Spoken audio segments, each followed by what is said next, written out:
More than 50 stolen guns have been recovered in Miami, Oklahoma. And Miami's chief of police says teamwork with other local law enforcement agencies is a big reason why. Details are coming up. A local pharmacist is pushing for greater coronavirus vaccine access to locally owned pharmacies. I'm Zach Dodge with the story. The 4 states' most watched news starts now. 50 stolen guns are off the streets because of the work of the Miami Police Department and officers with the KOAM Nation and the Bureau of Indian Affairs. This is KOAM News at 10. KOAM's Mike Mahoney spoke with Miami's chief of police to learn more about the investigation. Barbara Hayworth is a Miami, Oklahoma grandmother who's applauding city police and their partners after they successfully recovered more than 50 stolen guns. Well, I think it's good.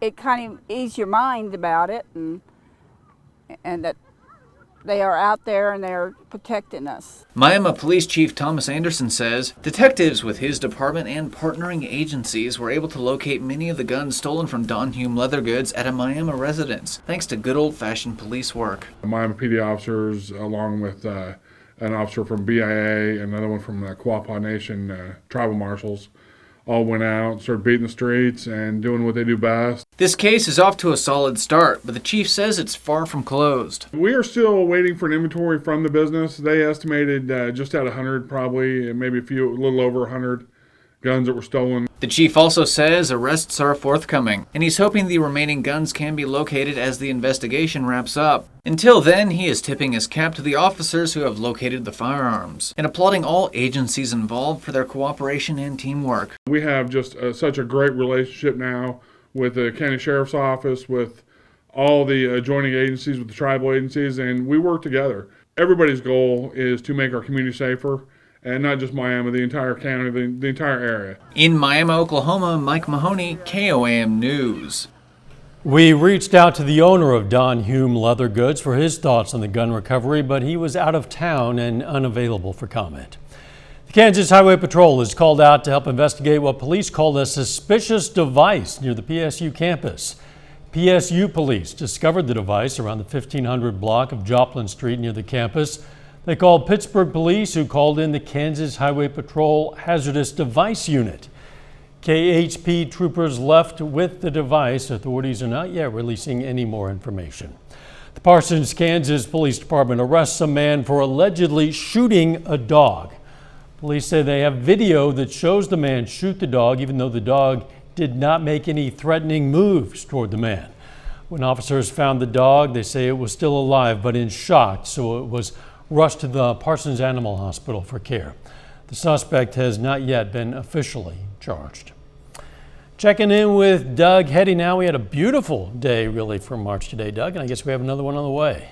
Yeah, it looks that way. Really all week's been pretty good. We've been slowly kind of warming up each and every day, but near 70 today, advertised 56, record high 81.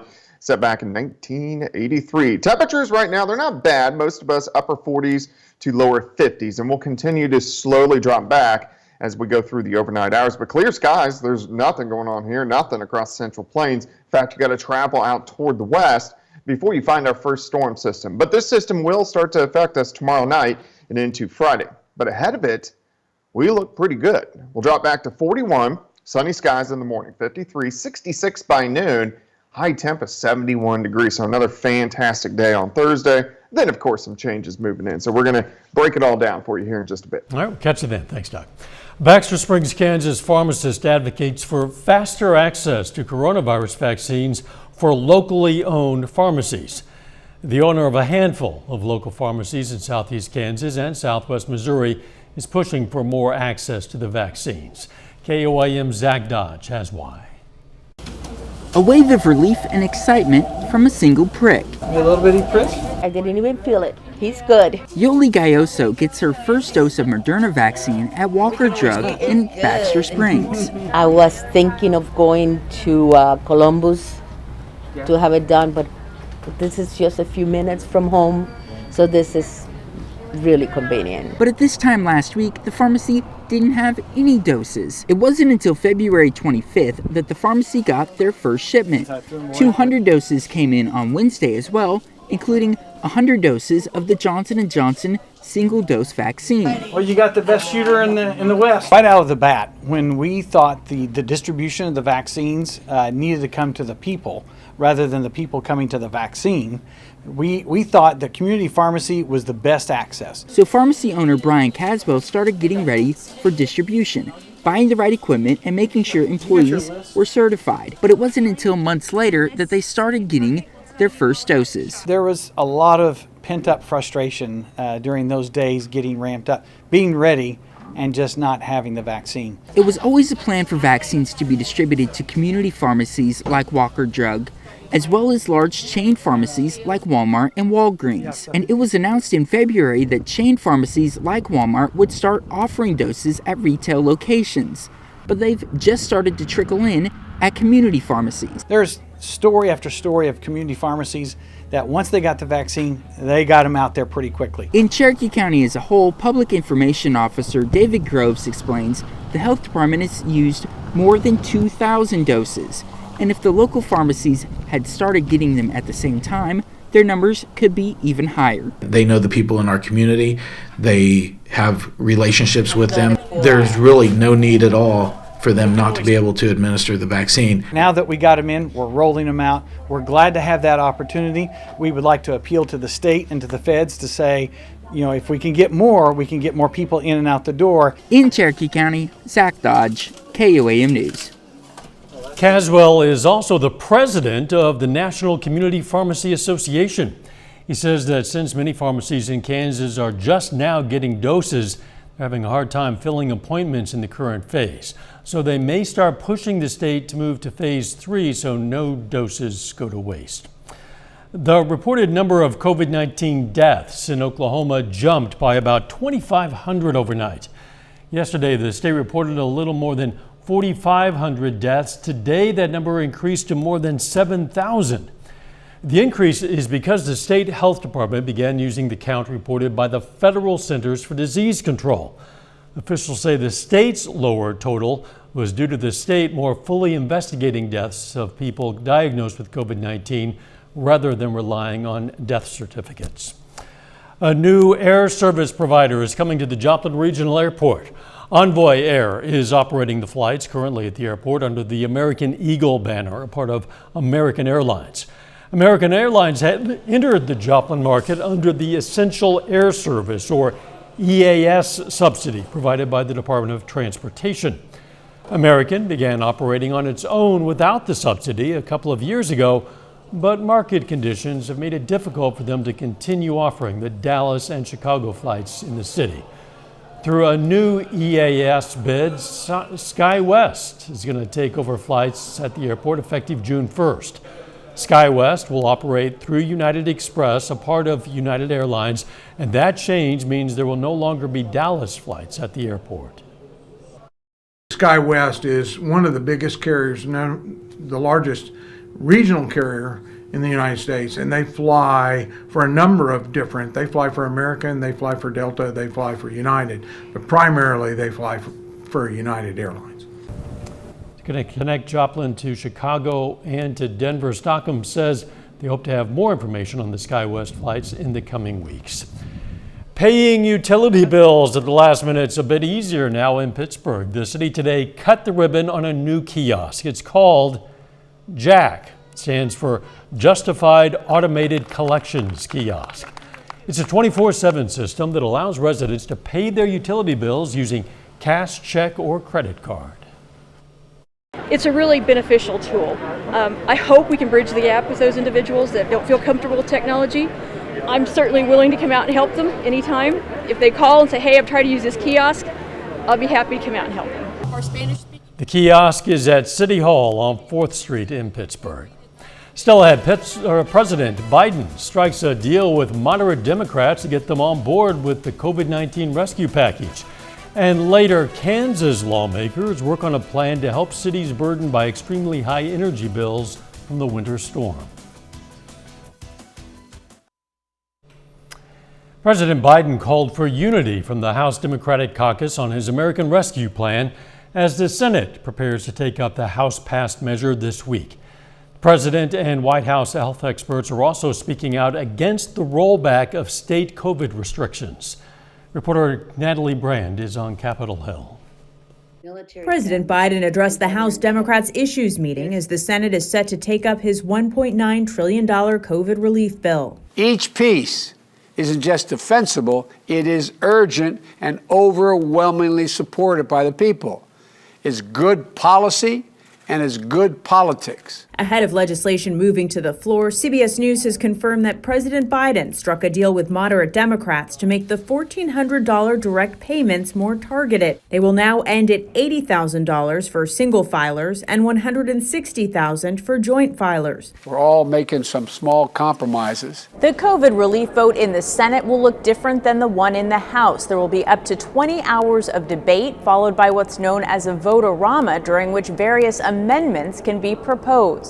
The last thing we need is the Neanderthal thinking that in the meantime everything's fine, take off your mask. Wednesday, the president and top health officials pushed back after some states, including Texas, announced they are loosening COVID restrictions such as limited capacity and mask mandates. Every individual is empowered to do the right thing here, regardless of what the states decide. The White House's COVID response team has also announced a new initiative to help older, high-risk Americans get vaccinated, working with health care insurance providers to help vulnerable senior citizens book appointments and arrange transportation. Natalie Brand, CBS News, Washington. The White House press secretary announced that starting next week, the federal retail pharmacy program will prioritize getting educators, school employees, and child care workers at least one dose of the COVID vaccine by the end of March. Doug Hetty is up next for this complete forecast. And later, the Missouri Southern men welcome in Central Oklahoma for their first game of the MIAA tournament. Sports director Jacob Leonard is going to have highlights in sports.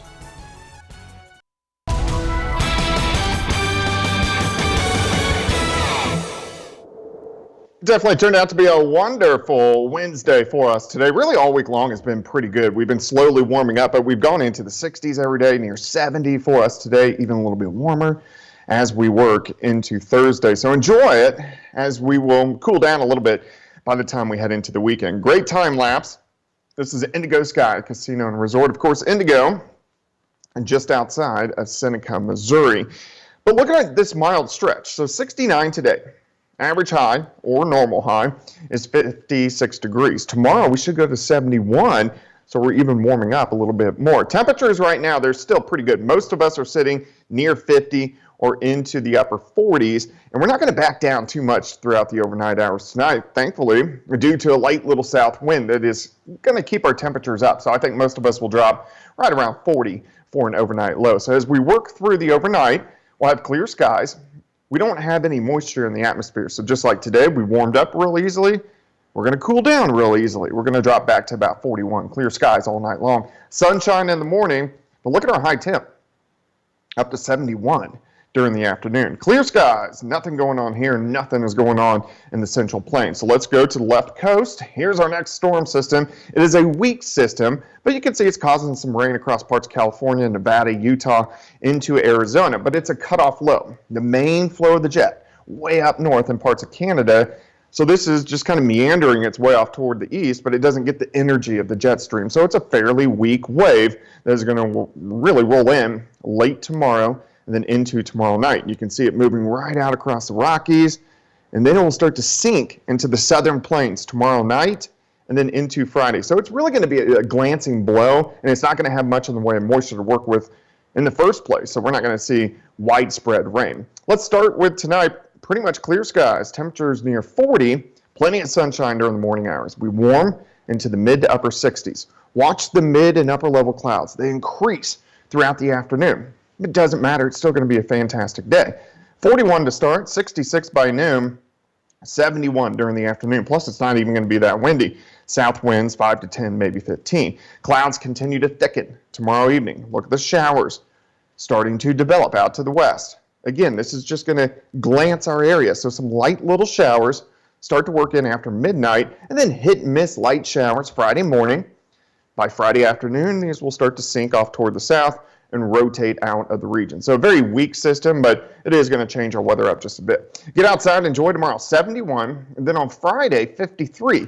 We're going to have these light showers across the region. Now, rainfall, because it's going to be very light and very hit and miss, it's going to be light, maybe a few hundredths of an inch, maybe somebody will get a tenth of an inch of rain, and that is just about it. The weekend looks good, a little cooler, but 57 Saturday, 60 on Sunday, 65 on Monday. Scattered showers on Tuesday, 68, a much stronger storm system next Thursday and Friday. We have 2 chances we could have strong severe storms in the next 2 weeks. We're doing the month long tomorrow night right here at 10 o'clock, so we're going to go over all that. Some storm chances in that month long, it appears. We'll find out more in about 24 hours. Absolutely. Thanks, Doug. Kansas legislators are moving quickly to create a low-interest loan program for cities to help them cover a spike in costs associated with providing heat and electricity to residents during that intense cold snap last month. A State House committee approved a bill today that would allow the state to loan out $100 million out of its idle funds immediately to cities that have community-owned electric and natural gas utilities. Sub-zero temperatures led to a big spike in demand for natural gas, and there were other problems such as freezing equipment that made gas hard to obtain, causing prices to jump a lot.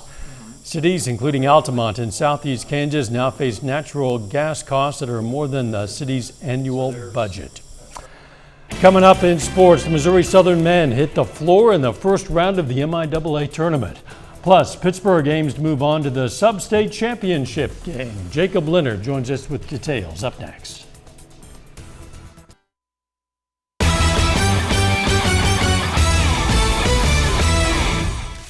Well, the regular season is over and it's postseason time for Pitt State and Missouri Southern basketball. On the men's side, Missouri Southern is the number 4 seed in the MIAA tournament bracket. Now, the Lions get to host in round 1, facing Central Oklahoma. These two split their 2 meetings in the regular season. Early on, Shamar Smith, one-handed jam there for UCO. Other end, Cam Martin responds with the corner 3. Love it when it's right in front of the camera. Later, check this out. Winston Desasau gets it to RJ Smith. One-handed jam of his own.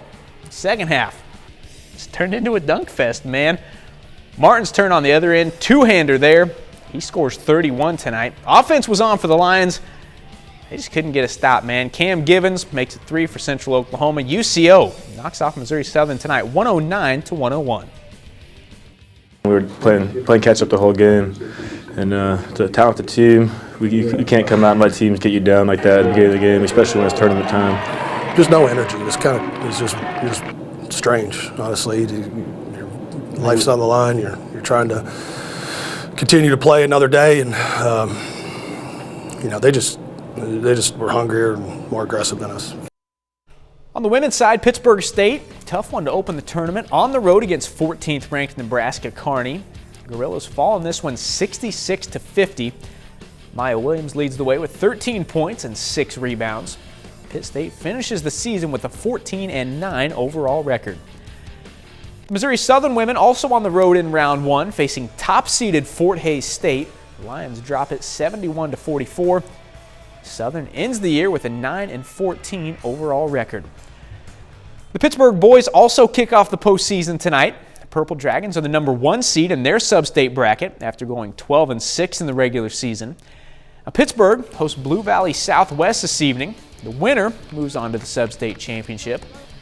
Check out the no-look pass here. Javon Grant to Jackson Turnbull. Then Grant doing it himself. He scores 32 tonight. Pittsburgh leads going to the second. Now, Timberwolves get going in the second quarter. Cooper Schwieger gets it back, puts it down. Dragons down 3 at halftime. Now, they were actually down 12 in the third, but then the comeback begins. LJ Butcher, big 3 there. Pittsburgh cuts it back to a 2-point game going to the fourth. In the fourth, Hayden McCoy, smooth jumper, big game for McCoy. He gets 21. Now, they're still down 2. Mason English, just a clutch shot, man. Long ball goes down. Pittsburgh back in front midway through the fourth. Now, under 1 minute left, Dragons up 1. A lot of big plays tonight. I think this one was the biggest of the night. Jackson Turnbull, body on the line, takes a charge. Dragons take possession. Pittsburgh Big comeback. They're moving on 69-66. We kind of talked about this early on in the year, and then you have some goals throughout the year, and we took care of league. That was one of our goals, and now these guys are set and determined to get back to state. A couple of them had been there early on in their career, and they want to make a trip back, so they put themselves in positions to get there now. The McCallie girls are district champions, entering the Class 1 state bracket. McCallie gets to play at home in the sectional round, hosting Montrose this evening. Now, the winner of this one moves on to the Class 1 state quarterfinals. And that winner is McCallie. Big. Warriors win at 70-45. Kennedy Dury scores a game-high 31 points. The Joplin boys head coach Jeff Hafer resigns after 7 years leading the program. The school made the announcement earlier this evening. Hafer led the team to 2 district titles in those 7 years. Says he's resigning just to spend more time watching his kids play. If you want to check out more on his resignation, just check out this story on the sports page at KOAMnewsnow.com. That's a look at sports. We're back with more news after this.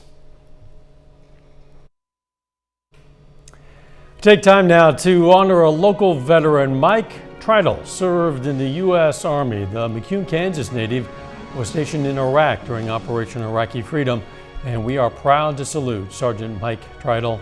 He's tonight's 4-state hero. Checking back in with Doug Hetty. Doug, we would like to place an order for another day pretty much like today if we could. Yeah, I don't know Mother Nature personally, but I think I can do that for you. You have connections. I do. I think we're going to make it up to about 71 degrees, partly sunny skies, but some showers rolling in tomorrow night and Friday. Thanks, Doug, and thank you for joining us. We'll see you right back here tomorrow. In the meantime, let's take care of ourselves and each other.